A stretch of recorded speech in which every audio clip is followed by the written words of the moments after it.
Besides, it must be the gamma exposure, but we've never seen any effect like this before. Gamma just unleashed what was already there. Unleashed what? Rage.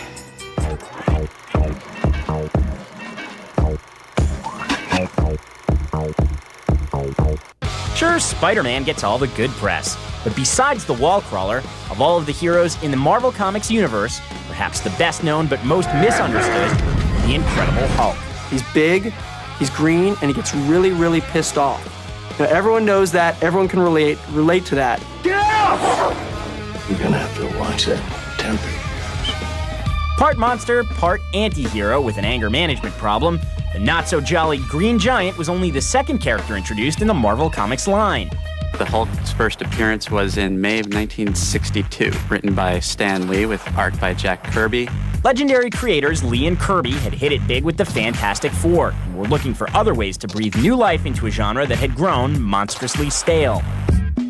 I was really ready to quit the business. I got tired of writing all these monsters with the funny names like Kaboom and Gru and Czar. Anything that could make a sound phonetically became the name of one of our monsters.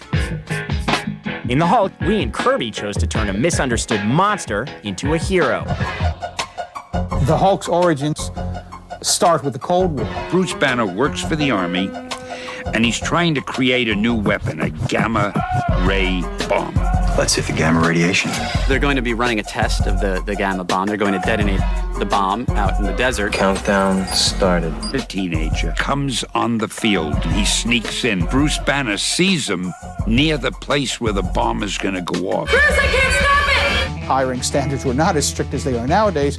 Bruce had the poor luck to have an assistant who, in fact, was a Soviet spy who did not stop the countdown. Get out! Get out! And Banner races out to get the kid away, and he knocks the kid down, throws himself on top of the kid, and he himself absorbs the full potent power of the gamma rays. Much to everybody's surprise, Banner doesn't die. I don't understand how this is possible.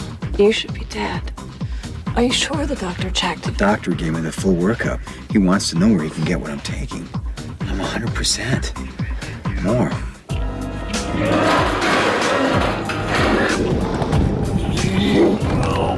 The result of that radiation was Bruce Banner was transformed into a raging mass of muscle and fury that was dubbed the Incredible Hulk by appalled army soldiers. We've got to find that Hulk.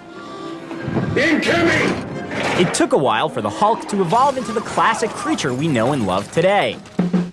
In the first issue, I made his skin gray. Gray is kind of a scary, somber color. Unfortunately, the printer had a problem printing the gray color, and I figured I don't see any green characters around, so I made him green. It was as arbitrary as that.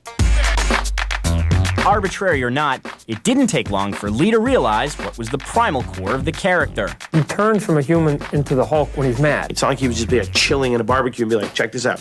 And he was the Hulk. You know, he had to be pissed off. The angrier he gets, the stronger he gets. Readers responded big time when rage became the spark that turned man into monster. So who's never been angry and wanted to, punch somebody in the face. Even Gandhi had bad days, I'm sure. That's still a crucial part of the Hulk's appeal. Talbot. Yeah? You're making me angry. Oh, am I? What would happen if you really did let go and let out the monster inside? Who really hasn't wondered what it would be like to have that genie that you could uncork when somebody gets in your face? It ain't all bad being Bruce Banner. The Hulk was never your typical comic book leading man. Hulk's not a superhero. He doesn't, go into a phone booth, spin around, and he comes out and he's the Hulk. He's a monster. If Bruce Banner loses control, he'll destroy everything around him. It should be noted that while he does fight the bad guys, the Hulk throws equal opportunity temper tantrums. He'll also fight good guys if they bug him. Of course, as a threat to national security, the Hulk has been at odds with the military even as far back as his 1966 cartoon series. Run while Hulk destroys tank! You had to love the 1960s cartoon. Even though the animation was embarrassingly primitive, they got a feeling of the story. They literally animated the comic books. The theme songs were just the bomb. It has the single worst rhyme, quite possibly in all of songwriting history. Bruce Banner, melted by gamma rays, turned into the Hulk. Ain't he unglamorous? Honey, what rhymes with gamma rays? With the 70s came the Hulk's greatest recognition to date, with the primetime Bill Bixby, Lou Ferrigno series. Mr. McGee, don't make me angry. You wouldn't like me when I'm angry. I'm a 70s kid, so I was really into the TV show. I used to have nightmares about the Hulk. The Hulk was on Don't Bother Me at all for an hour.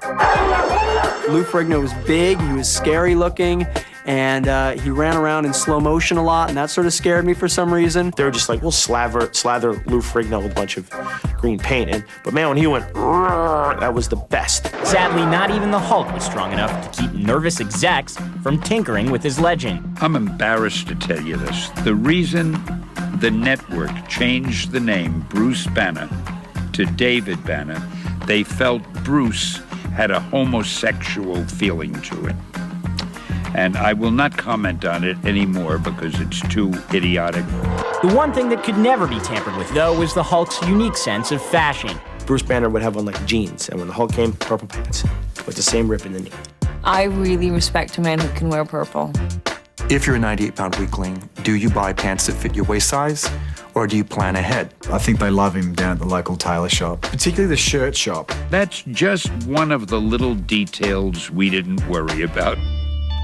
It wasn't so simplistic as, this guy just turns into the Hulk and kind of off he goes. There was always something a little bit sad and haunting about it. The Incredible Hulk, brilliant scientist, wants to be with this woman that he loves, but unfortunately, the Hulk will always be a part of his life. Don't Hulk out on us now. When we return, you'll see how Hollywood brought the angry green giant to digital life without using a single gamma ray.